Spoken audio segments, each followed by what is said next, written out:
The superorganism is an emergent phenomenon of the animals that comprise it, us. Human beings are related to all other creatures on Earth.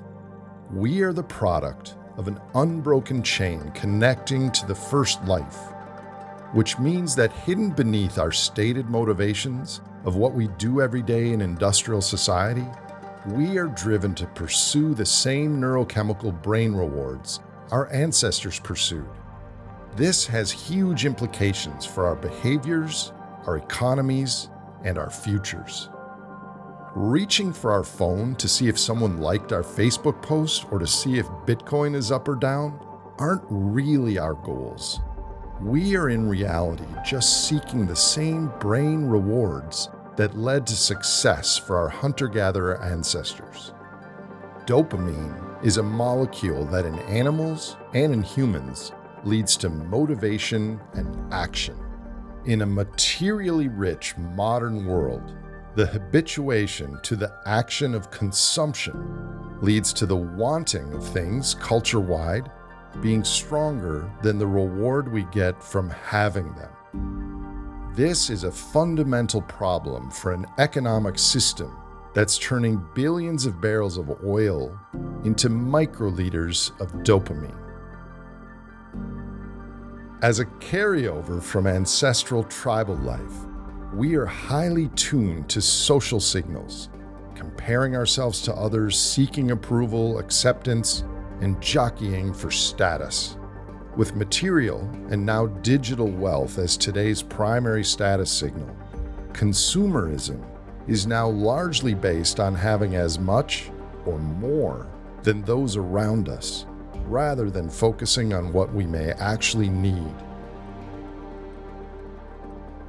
Modern humans are still tribal beings. We staunchly support those in our in-groups and easily ostracize out-groups, from trivial divisions like sports teams to political affiliation, race, or nationality. Our evolution has primed us to blame other humans for situations we don't like or understand. We have rich, creative, and colorful imaginations that reside in the virtual worlds of our minds. The human brain can imagine and verbalize limitless combinations of physical impossibilities, sustainable outposts on Mars, self-perpetuating energy machines, and an economy based on physical consumption growing continually for centuries. In ancestral times, these virtual worlds overlapped with the physical worlds we inhabited, making us more content and effective as a tribal unit. But in a culture of vast material wealth, information overload, and social media, it's increasingly difficult for us to separate fantasy from reality.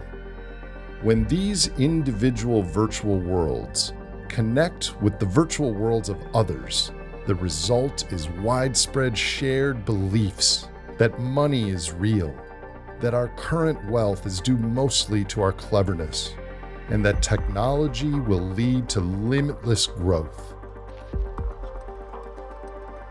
When we look to others to try and understand our complex modern world, as social beings, who said it becomes more important than logic or the quality of the evidence. Celebrity and group affiliation now matter more than truth. Our Stone Age brains are no match for the social media algorithms that now constantly hijack our attention. Modern media outlets prey on our evolutionary inclinations for novelty and in-group defense via capturing our attention and turning clicks and shares into consumption. Computer algorithms optimized for profit are splintering our society by reducing attention spans, accelerating addiction, polarization, apathy, and mistrust in science. A metaphorical technology worm driven by exponentially improving artificial intelligence is silently eating our minds. Humans are creatures with finite lifespans. The future is not a priority to us emotionally. Instead, we are focused on the very short term, this weekend's plans, this quarter's earnings, this term's election, the next set of compelling images we're urged to scroll to. We often promise to make big changes starting tomorrow, until tomorrow becomes today, and the cycle repeats, delaying any actual change. Like other biological organisms, humans seek gains and are averse to losses. We look for undervalued stocks to invest in, sales on new shoes, or 2-for-1 cocktails at happy hour. Unlike squirrels or cheetahs, we are an extremely social species. We coordinate as families, small businesses, corporations, and nation-states to maximize our virtual surplus, dollars, which we then spend on real things. Our core economic and environmental challenges stem from a mismatch of hunter-gatherer minds inhabiting a competitive consumer growth culture. Together, these human universals have led to incentives and behaviors which have created a metabolic superorganism whose objective is disconnected from the well-being of its parts, us. It is tempting to look at how we live today and conclude that this is how humans are. But modern society is only a single brief example out of thousands of successful arrangements in human history. Humans alive today don't choose to be hierarchical or greedy. Many of our choices are constrained by the economic system we were born into. Our current high consumption, high inequality, high technological distraction, and low levels of daily human connection are a direct product of the carbon pulse. Though human brains don't change quickly, under the right circumstances, our behaviors and cultural norms can move at lightning speed.